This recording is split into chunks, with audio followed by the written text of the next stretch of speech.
산상보훈 오늘 이제 세 번째 시간인가요?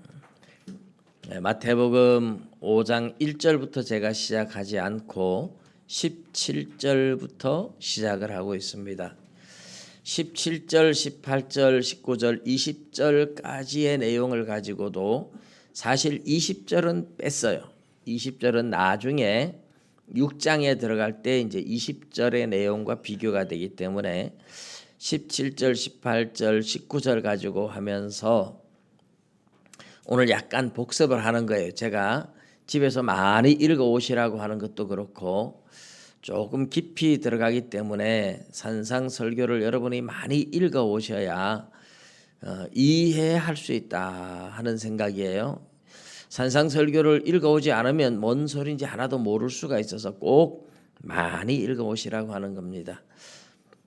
17절에 나오는 것은 내가 율법이나 선지자나 폐하러 온 줄로 생각하지 마라. 폐하러 온 것이 아니라 완전케 하려 함이라 했는데 이 완전케 하려 한다라는 이 단어가 플레로 하는 단어로 성취하다, 이룬다 이런 의미라고 했죠.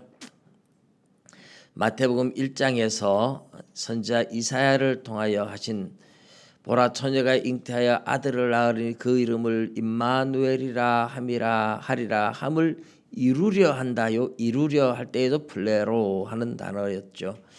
마태복음 2장에서도 애굽에서 내 아들을 불렀다 함을 이루려 한다 하는 것이나 나사렛 사람이라 칭하리라 함을 이루려 한다라는 말이나 라헬이 그 자식을 위하여 자식이 없으므로 여인들이 위로받기를 거절하였고 라헬이 그 자식을 위하여 애국하는 것이라 하는 그 말씀이 이루어졌다 하는 표현들 전부 다 플레로라는 단어를 썼고 로마서 13장 10절에 사랑은 율법의 완성이니라 할 때에 그 완성 역시 플레로마 이래서 이루다라는 동사를 명사로 바꾸어서 이루어짐 이런 뜻으로 이제 되어 있는 단어라 그랬죠. 그래서 마태복음 5장 17절에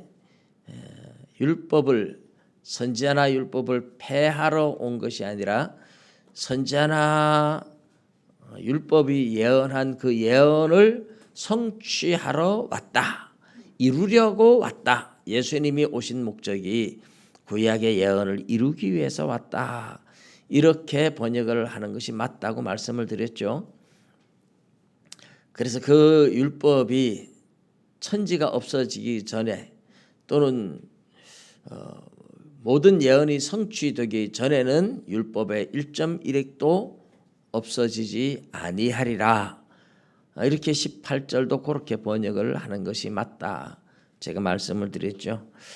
그리고 이제 19절에서 주님이 율법을 성취하고 이루었으니까 그 성취된 율법 이것을 이제 계명이라고 부르면서 지극히 작은 계명 하나라도 행하며 가르치는 자는 천국에서 큰 자, 버리며 그렇게 가르치는 자는 천국에서 작은 자다. 이렇게 예수님이 말씀을 하셨댔습니다. 구약에는 그러면 왜 하나님께서 율법의 그 깊은 의미와 정신을 다 알려주지 않았을까? 왜 신약에 와서야 예수님을 통해서 율법이 완성되고 율법이 이루어지고 율법의 의미가 다 드러나야 되는가 하는 문제를 잠깐 말씀을 드렸었는데 구약 시대의 성도들은 아직까지 감당할 수가 없는 율법이에요. 그렇게 모든 의미를 다 밝혀주면 사실 신약 시대도 그렇고 구약 시대도 그렇고 이제 우리가 21절부터 지난주부터 보고 있는 율법을 예수님이 재해석해주고 그 율법을 이루고 성취하고 하는 의미에서 완성시키는 이런 의미들은 구약의 성도들이나 신약의 성도들이나 인간의 힘으로 지킬 수 있는 건 아니라 그랬죠. 인간의 힘으로 지킬 수 없는데 구약에는 성령을 받지 않은 시대에 성령이 오시지 않았던 시대에 그 율법을 다 이야기한다면 도저히 감당이 안 되는 거죠. 그래서 구약의 계시도 하나님께서 조금만 열어주시고 율법의 정신도 조금만 열어주셨던 거예요. 그래서 이것을 계시의 점진성이라 이렇게도 부르는데 점점 가면서 계시의 뜻이 드러나고 밝혀지고 신약 시대에 와서는 하나님께서 이제 하나님의 나라를 이 땅에 건설하시면서 성령을 주셔서 모든 성도들이 내 힘으로는 지킬 수 없지만 성령 충만함을 받고 성령의 인도를 받으면 지킬 수 있는, 성령을 따라 행함으로써 가능하게 된 그런 의미다. 그렇게 말씀을 드렸죠. 근데 항상 그렇다고 지킬 수 있는 건 아니에요. 항상 성령 충만할 수는 없어요. 그러나 기본적으로 방향이 말씀대로 살아야 되겠구나 하다 보니까 이 말씀의 의미를 주님이 완벽하게 해석해 주고 밝혀 주었을 때 말씀대로 살지 못하면 이제 그때는 심령이 가난해져야 되고 그래서 애통하게 되고 그러다가 은혜를 받으면 온유한 자가 되고 그리고 의에 줄이고 목마른 자가 되고 이 팔복의 현상은 그래서 뒤에 나오는 계명을 지키려고 몸부림치는 성도들의 모습이다.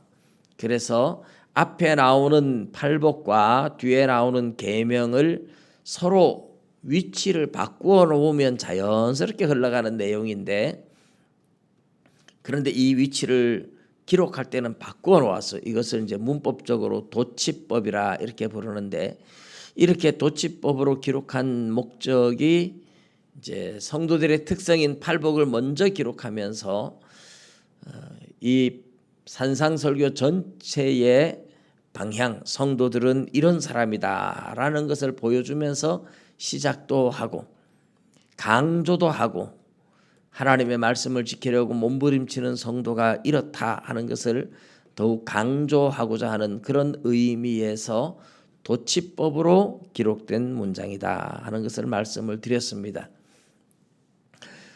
지난주에는 이제 살인하지 말라 하였다는 것을 너희가 들었으나 나는 너희에게 이르노니 해서 옛사람에게 말한 바 살인하지 말라 누구든지 살인하면 심판을 받게 되리라 하였다는 것을 너희가 들었지만 나는 너희에게 이르노니 노하는 자마다 심판을 받게 되고 심판을 살인하면 심판을 받는다 이랬는데 보니까 화를 내기만 해도 심판을 받는다.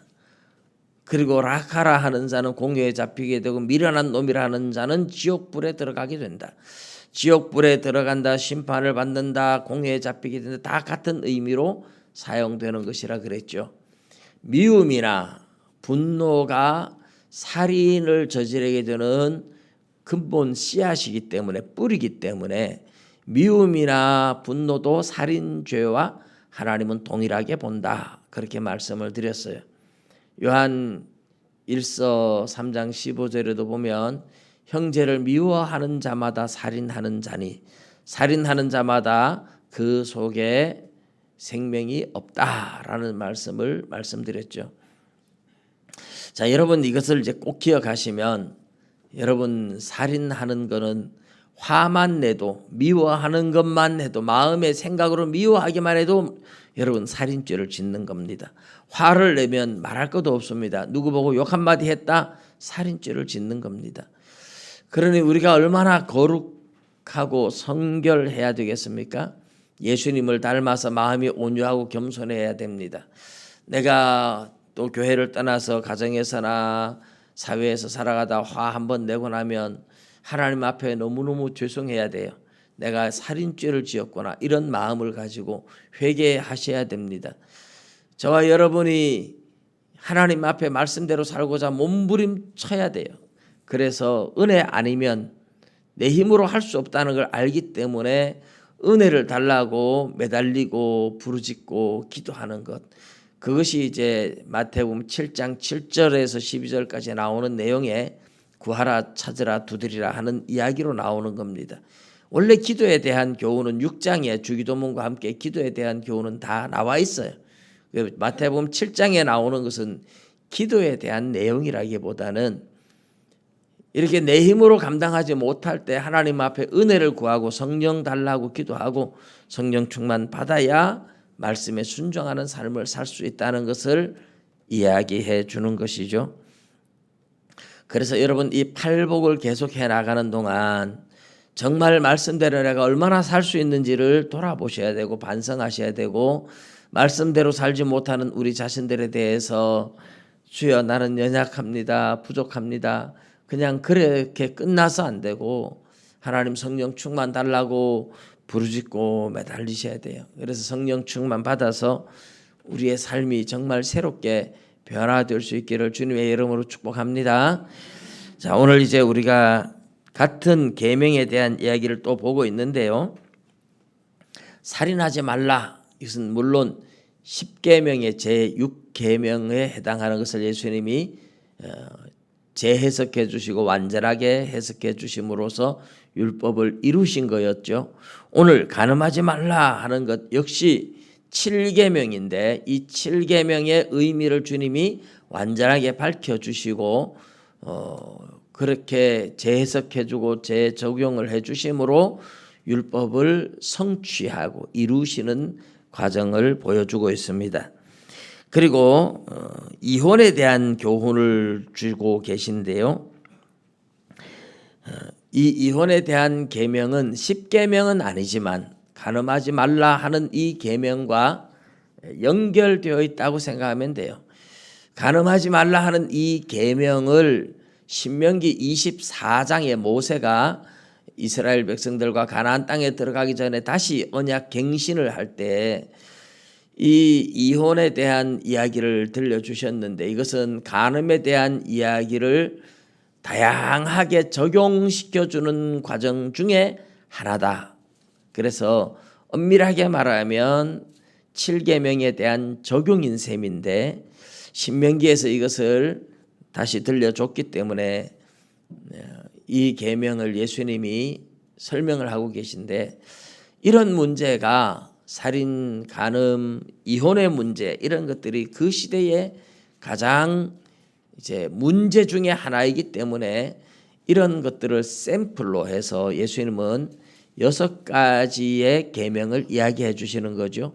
모든 계명을 다 재해석해 주거나 그 의미를 밝히진 않으세요.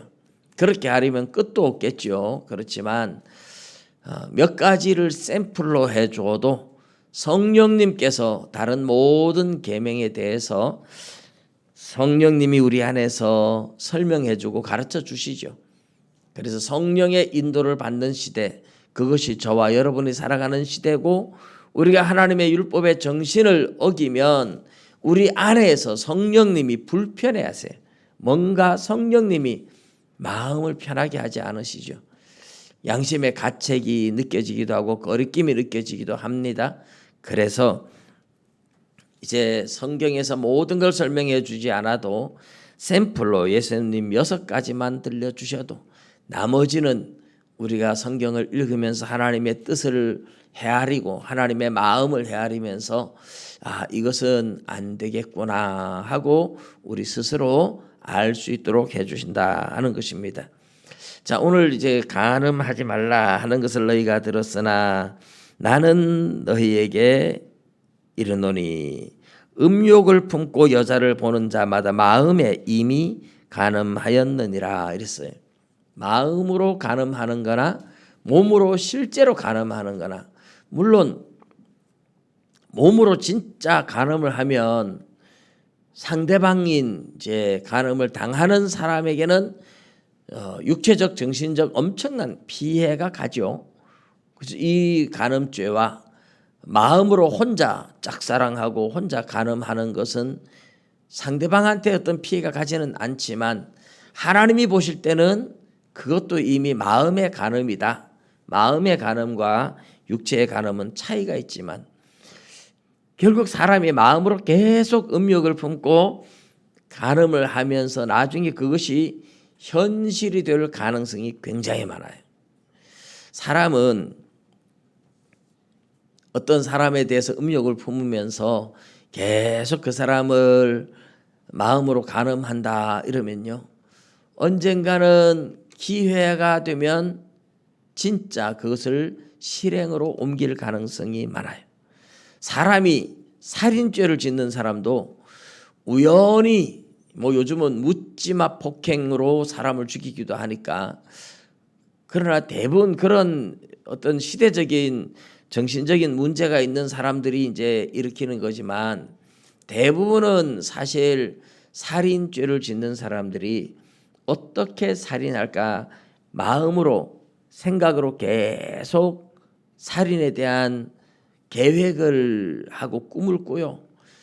이렇게 죽일까 저렇게 죽일까, 도구도 인터넷에 검색도 해보고 그래가지고 이미 마음으로 수없이 죽이고 죽이면서 계획을 했다가 그게 실천으로 옮겨요. 간음죄를 짓는 사람도 마찬가지로 내가 저 사람을 간음하겠다 그러면 마음으로 수없이 이런 방법이 좋을까 저런 방법이 좋을까, 어떻게 하면 들키지 않으고 할까, 다양하게 계획을 하다가 실천으로 옮기는 거죠. 그러니까 하나님께서는 마음의 미움이나 분노나 마음의 음욕이 이미 실천으로 옮겨질 때까지 가지는 않았을지라도 마음의 계획은 이미 그 죄의 뿌리라고 보시고, 뿌리는 언젠가는 싹을 내잖아요. 나무들을 잘라 놓아도 뿌리가 살아있으면 따뜻한 봄이 되면 그 뿌리에서 또 싹이 나와요. 국화를 재배해 보면 특별히 그렇잖아요. 다 죽은 줄 알고 그래도 그 뿌리가 살아있으면 봄이 되면 싹이 얼마나 올라오는지 다 그런 거잖아요. 하나님은 죄의 뿌리를 가지고 있으면 언젠가는 그 죄의 뿌리에서 싹이 나오고 꽃이 피고 열매가 맺고, 그 죄가 실천으로 옮겨질, 실행으로 옮겨질 가능성을 다 알고 계시기 때문에 음욕을 품는 자마다 마음에 이미 간음하였다 이렇게 말씀을 하시죠. 그런데 이런 것이 죄라는 것은 이제 성령 받은 사람은 다 알겠지만은 그 다음에 나오는 말씀이 충격적이죠. 만일 내 오른 눈이 너로 실족하게 하거든 빼어내 버리라. 내 백체 중 하나가 없어지고 온몸이 지옥에 던져지지 않는 것이 유익하며, 또한 만일 내 오른손이 너로 실족하게 하거든 찍어내 버리라. 내 백체 중 하나가 없어지고 온몸이 지옥에 던져지지 않는 것이 유익하니라.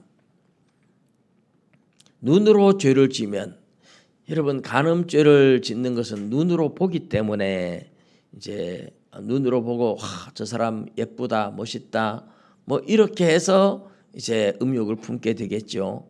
그러니까 눈으로 죄를 지으면 눈을 뽑아버리라. 다시 못 보게 뽑아버리라. 두 눈 다 가지고 지옥에 가는 것보다 눈 뽑고 천국 가는 게 훨씬 낫다. 이렇게 이제 말씀을 하신 거죠. 손으로 죄를 지으면, 손으로 죄를 짓는 게 간음죄든지 폭행죄든지 간에 손을 찍어버려라. 백체 중 하나가 없어지고 지옥에 던져지지 않는 것이 낫다. 주님이 이렇게 말씀을 했었어요. 근데 이 말씀을 문자 그대로 받아들여야 될까요? 아니면 뭔가 문학적인 비유나 다른 어떤 기교로 받아들여야 될까요? 한때는 문자 그대로 받아들인 사람들도 있었습니다. 그래가지고 진짜 자기 손을 자른 사람들도 있었어요. 근데 옛날에 우리나라의 속담이 노름을 좋아하는 사람은 손을 잘라도 노름한다 이런 말을 하잖아요. 실제로 손이 잘린 사람도 있었고요. 그러면 여러분 손을 잘라도 노름한다. 그러면 손이 노름하는 건 아니잖아요. 손으로 노름을 해서 손을 잘랐는데도 노름한다. 그러면 결국 노름을 하는 주체는 뭐예요? 손이 아니고 내 마음이, 내 마음을 이기지 못해서 가는 거잖아요.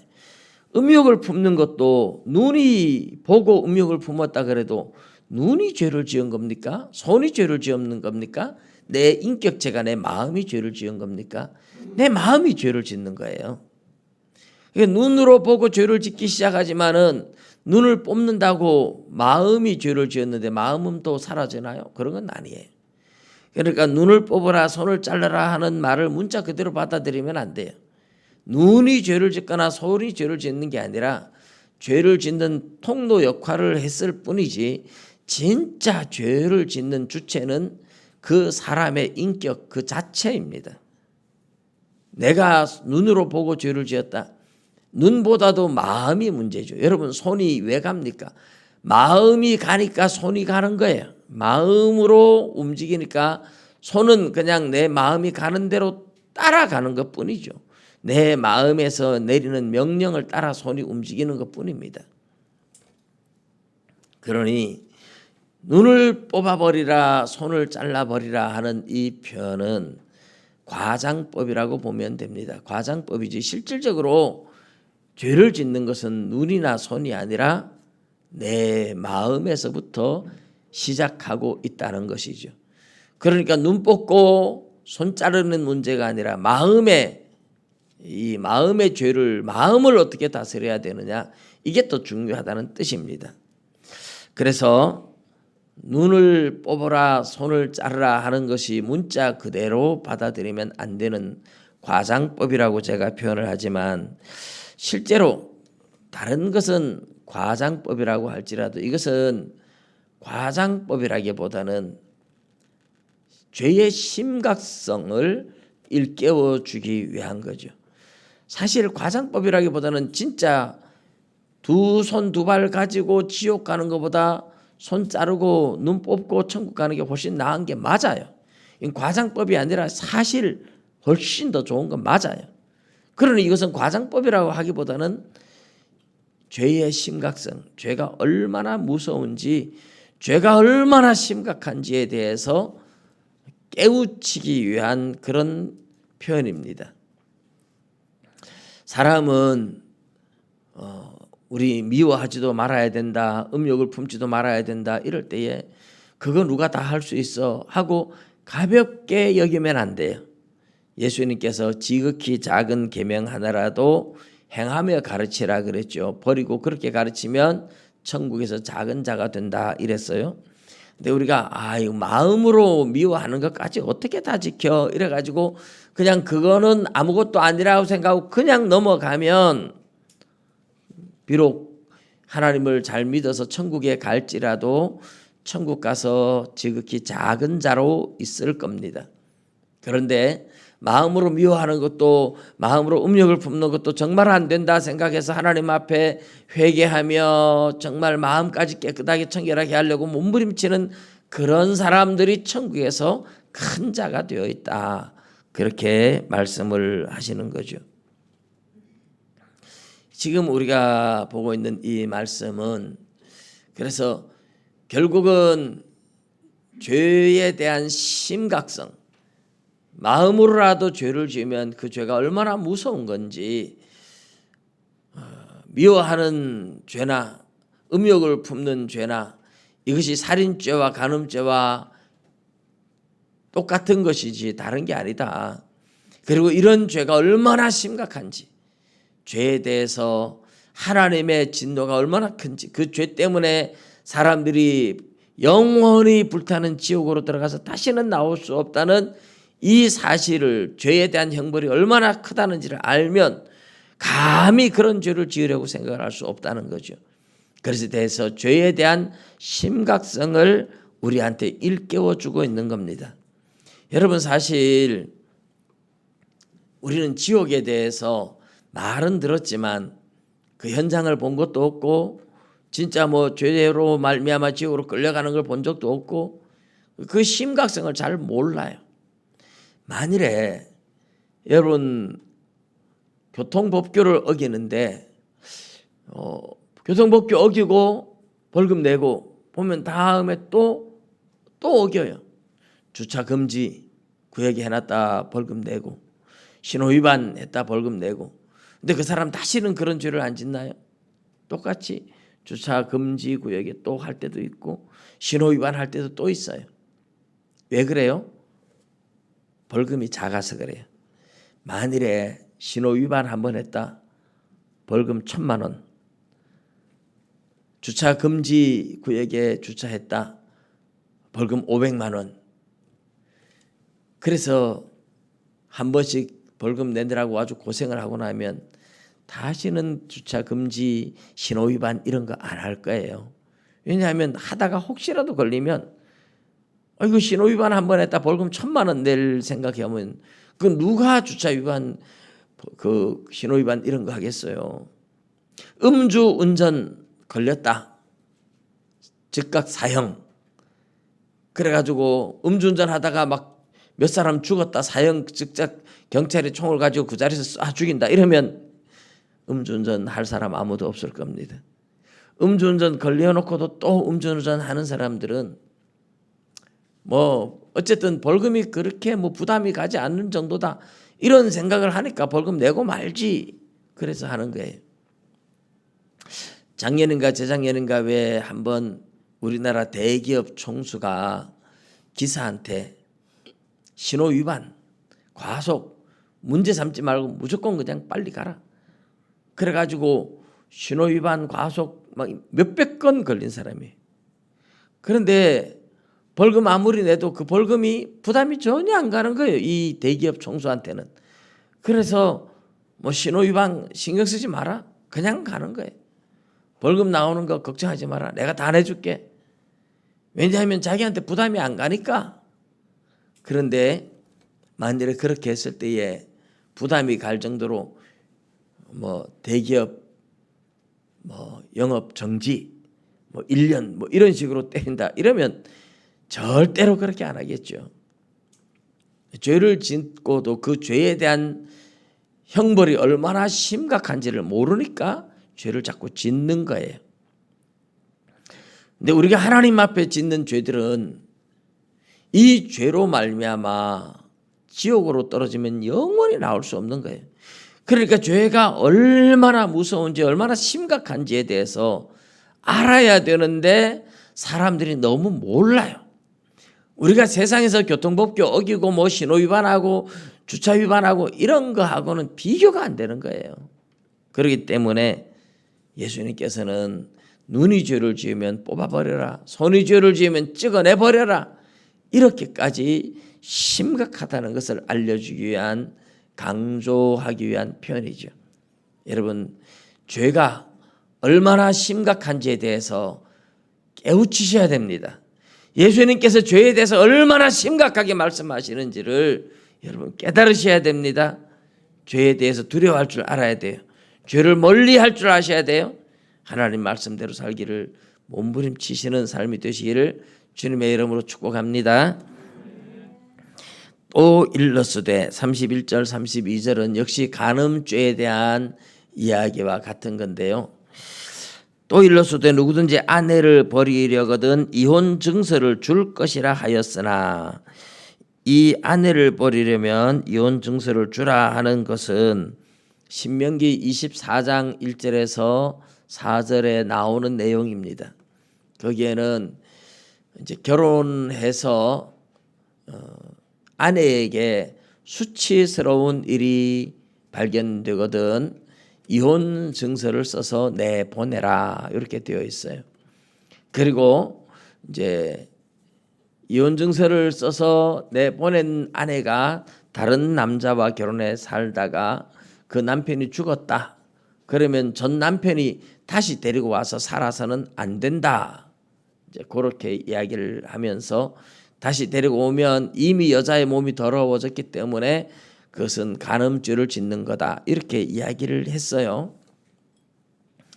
근데 이 수치스러운 일이 뭘까에 대해서 유대인들이 샴마이 학파와 힐렐 학파라고 이제 1세기 때에 샴마이 학파, 힐렐 학파 이 두 유명한 학파가 의견을 다르게 했어요.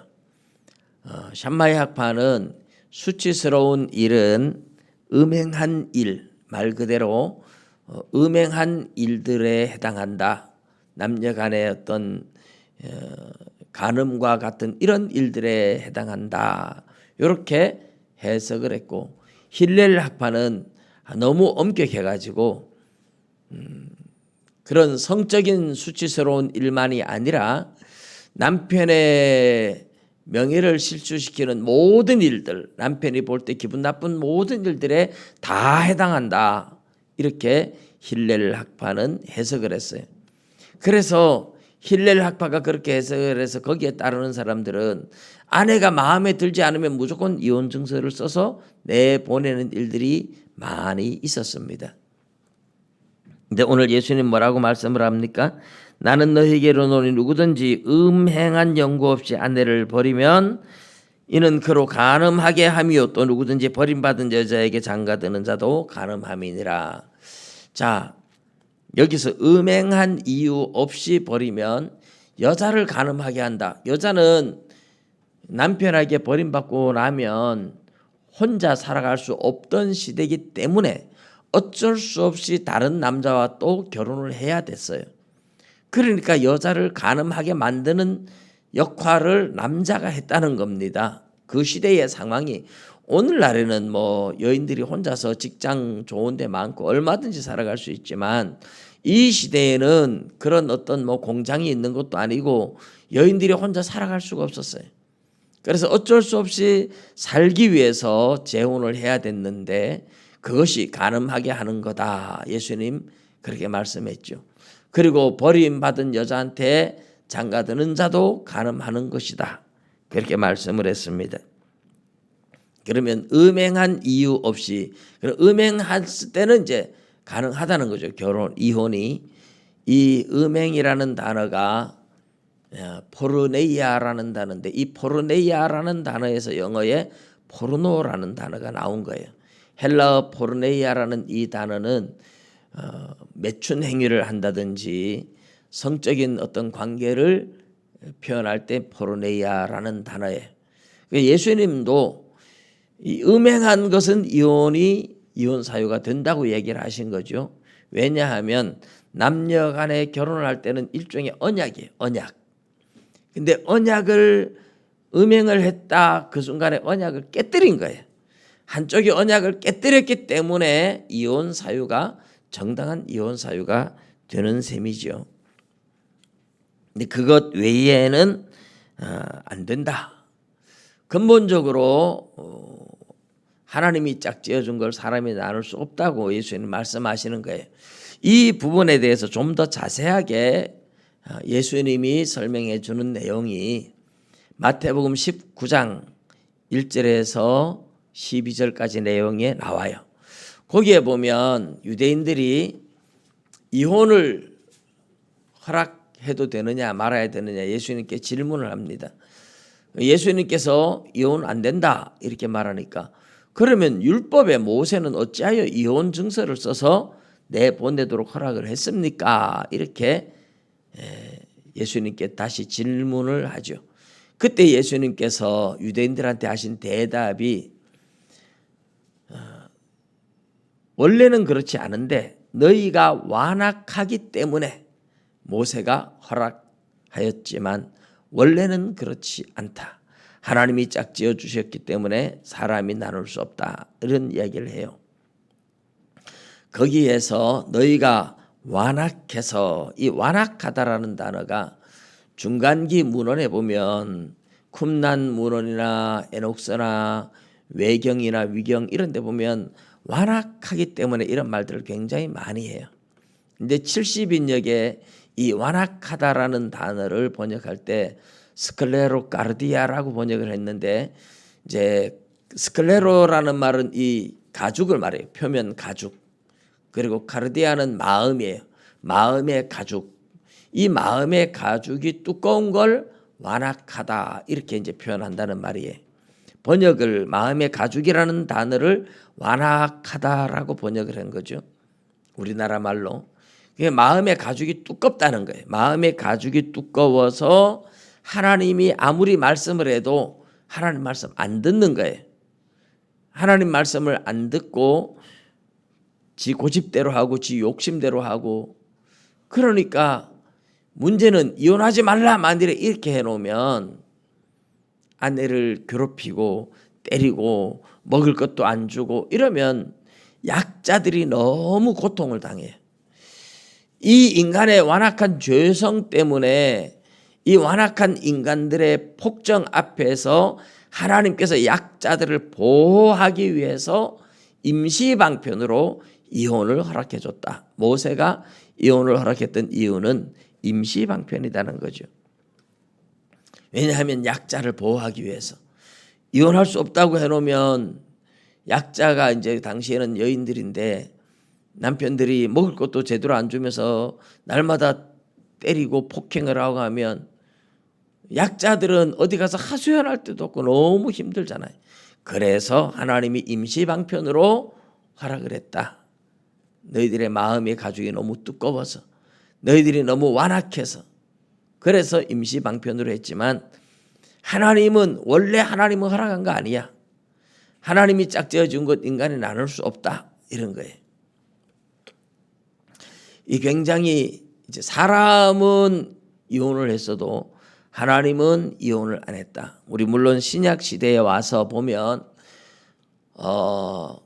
바울이 고린도 교회에 이제 결혼과 이혼의 문제에 대해서 말씀을 하면서 믿는 자와 안 믿는 자 사이에 또 이혼이 가능하다는 걸 이야기를 해요. 만일에 믿는 사람이 안 믿는 사람과 결혼했는데 안 믿는 사람이 예수를 못 믿게 한다든지 그래서 막 박해를 한다든지 믿으면 같이 못 살겠다 이러면 뭐 안 믿는 사람이 이혼하자 그러면 거기에는 매일 필요 없다. 이혼을 해도 된다. 그런 거죠. 그래서 이제 만일에 안 믿는 사람이 믿는 사람과 결혼해서 비록 예수는 안 믿어도 나는 너를 좋아하니까 너하고 살겠다 이러면 이혼하지 말라는 거예요.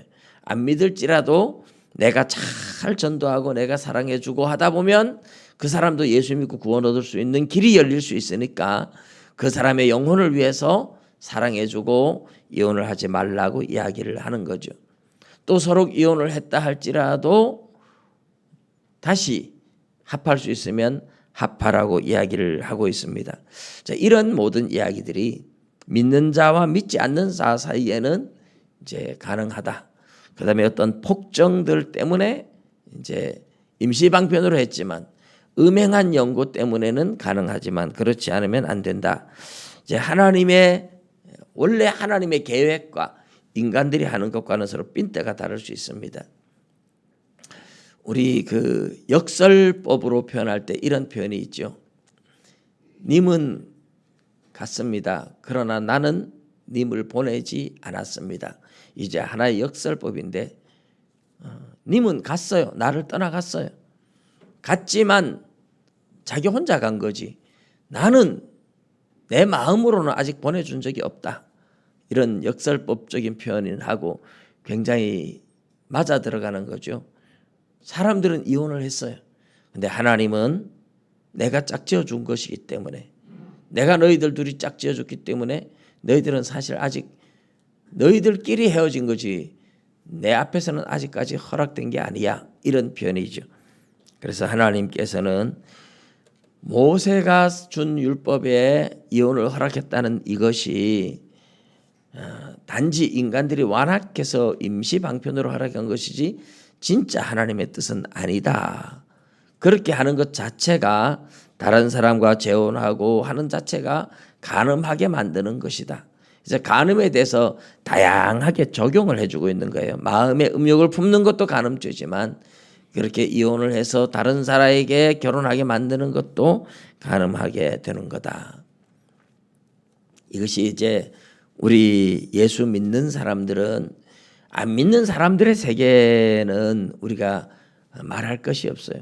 안 믿는 사람들 세계 속에서는 뭐 이혼도 하고 재혼도 하고 막 합니다.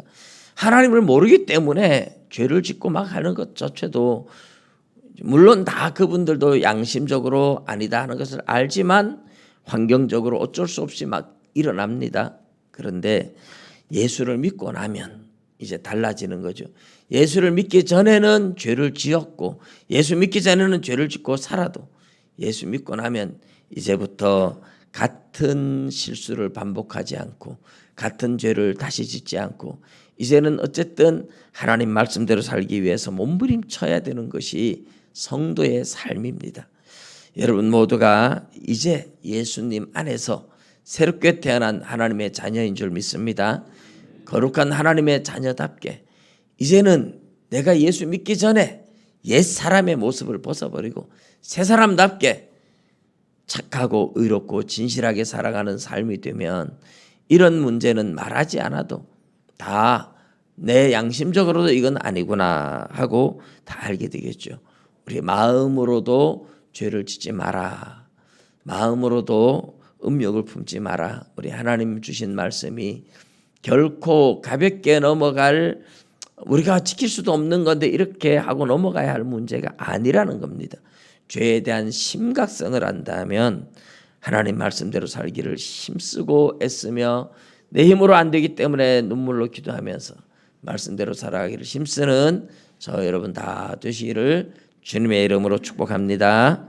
기도드리겠습니다. 하나님